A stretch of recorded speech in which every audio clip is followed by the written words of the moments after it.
Assalamualaikum warahmatullahi wabarakatuh. Tabipun, pemirsa masih bersama saya Fadila Holistiani.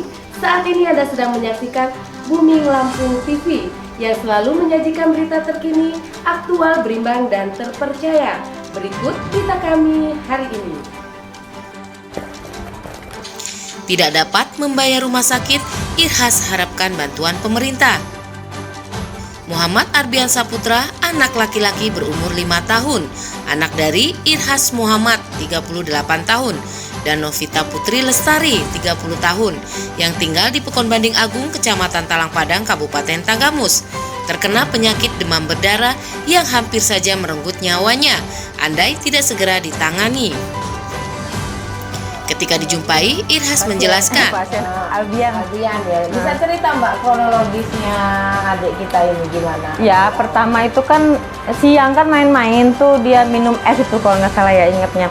Nggak biasa aja. Terus pas malam udah tengah malam banget kayaknya deh di atas jam 12 itu ya. Kok ngelilir badannya anget banget lah, pokoknya panas ya tuh. Jadi nggak ketiduran nunggu pagi sampai mau berobat kan. Pagi-pagi udah pagi tuh langsung berobat ke klinik Dalina. Nggak cocok, dapat di 2 harian lah ya, nggak cocok, dia nggak ada perubahan. Dah besoknya lagi ke Marliani berobat, ke dokter Marliani. Apa sih namanya, dicek suhu berapa derajat itu ya, tinggi lah pokoknya, hampir 40 tinggi. Dikasihlah obat lewat anus biar nggak stip kan. Udah pulang minum obat dari dokter Marliani. Berak dia itu, berak. Pikir saya kan, lega udah berak nih, karena semalaman perutnya kembung, nggak kentut-kentut. Pikir saya kan, nggak taunya berak hitam. Dia ngomong, mah berak hitam. Ya saya nggak tahu kalau gejala DBD itu kayak gitu kan. Ya udah lega saya kan. Nah, kok masih nggak ada perubahan aja kan? Katanya kalau dapat 3-4 hari nggak ada perubahan dirawat. Saya bawa ke puskes, dibawa ke puskes itu, cek lab dulu. Habis cek lab, rupanya DBD, trombositnya turun. Dirawatlah di situ berapa hari ya di puskes itu ya. Udah 2 kali cek lab, trombositnya turun, dirujuk ke Ganjaran. Sebelumnya itu kan masih di puskes dia masih ngerasa perutnya sakit. Dipikirnya saya bilang, katanya si mbaknya itu kembung.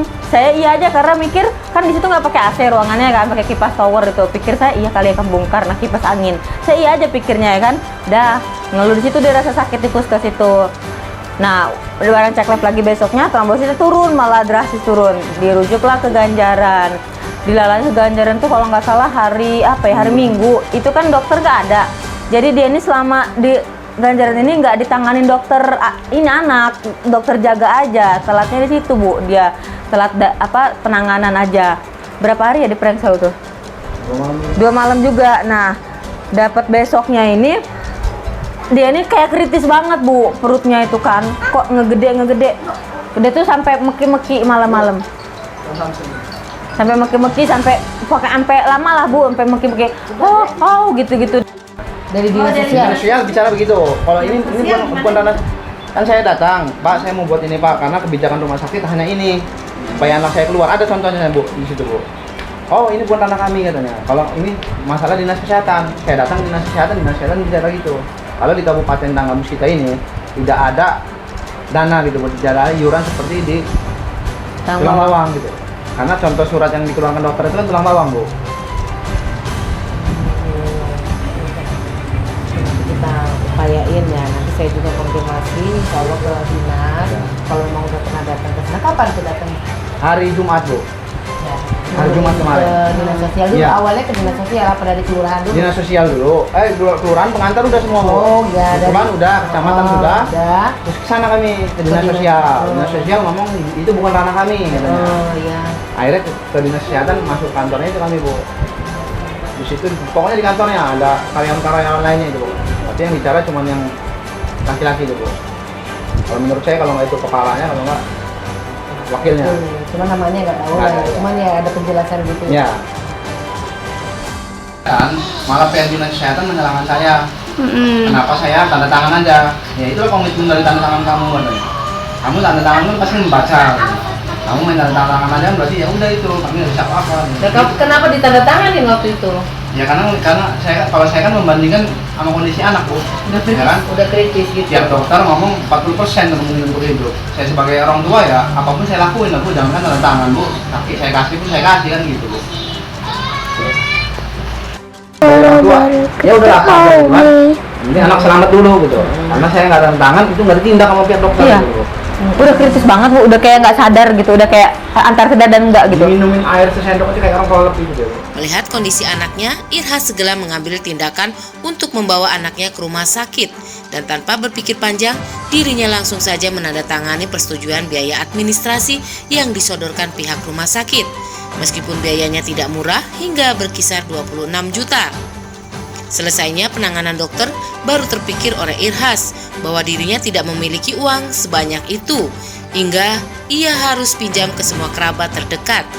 Terkumpul dana 12 juta rupiah, sisanya ia tidak tahu lagi kemana akan mencari, hingga anaknya tertahan di rumah sakit selama beberapa hari. Akhirnya, kebijakan rumah sakit, Arbian boleh dibawa pulang, dengan syarat harus segera membayar sisa yang belum dibayar, dan menandatangani perjanjian di atas materai, juga meninggalkan KTP sebagai jaminan.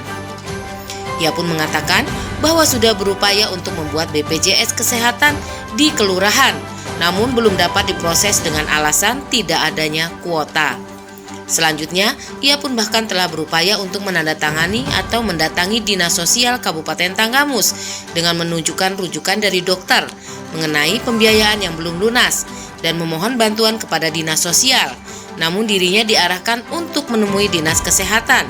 Selanjutnya, ia pun segera datang ke Dinas Kesehatan Kabupaten Tanggamus. Namun menurutnya, ia hanya diberikan penjelasan bahwa di Kabupaten Tanggamus tidak ada program dana untuk bantuan pembiayaan perobatan. Karena keadaan ekonomi yang pas-pasan dan pekerjaan yang tidak menentu, serta tempat tinggal pun masih mengontrak di Pekon Banding Agung, tepatnya di belakang Bank Lampung, Kecamatan Talangpadang, Kabupaten Tanggamus. Ia sangat mengharapkan bantuan kepada pemerintah untuk dapat meringankan bebannya dengan membayarkan sisa tunggakan di Rumah Sakit Urip Sumoharjo, Bandar Lampung sebesar 14 juta rupiah, serta dipermudah dalam pembuatan BPJS agar ke depan tidak terulang lagi kejadian serupa. Tetangga Irsan pun sangat prihatin dengan keadaan ini dan berharap perhatian pemerintah untuk membantu melunasi hutangnya.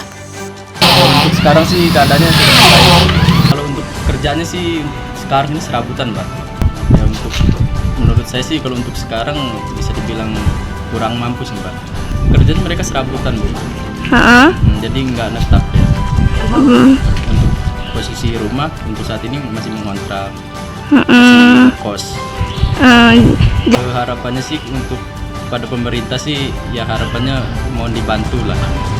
Dibantu supaya bisa lebih baik lagi. Supaya bisa membiayai rumah sakit ya. Membiayai. Dari Tanggamus, tim Booming Lampung TV melaporkan. Demikian berita dari kami.